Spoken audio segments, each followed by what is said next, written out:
یہاں آپ کو بتائیں خیبر پختونخوا حکومت نے کالعدم پشتون تحفظ موومنٹ کی سرگرمیوں پر پابندی پر سختی سے عمل درآمد کرانے کا اعلان کر دیا۔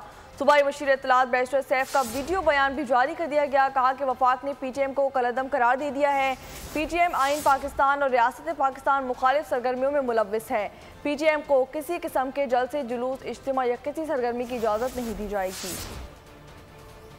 وفاقی حکومت نے گزشتہ دنوں پشتون تحفظ موومنٹ کو کالعدم کرنے کا نوٹیفیکیشن جاری کیا، جو انسداد دہشت گردی ایکٹ کی دفعہ 11 کے تحت جاری کیا گیا۔ اس قانون کے تحت جاری کیے گئے نوٹیفیکیشن کے بعد تنظیم کو کسی قسم کی سرگرمی، سیاسی اجتماع، جلسے اور جلوس کی اجازت نہیں دی جا سکتی۔ اس نوٹیفیکیشن کا واضح مطلب یہ ہے کہ متعلقہ تنظیم آئین پاکستان اور ریاست پاکستان مخالف سرگرمیوں میں ملوث ہے، اس لیے اس کی کوئی بھی سرگرمی ریاست پاکستان کے مفاد کے خلاف ہے۔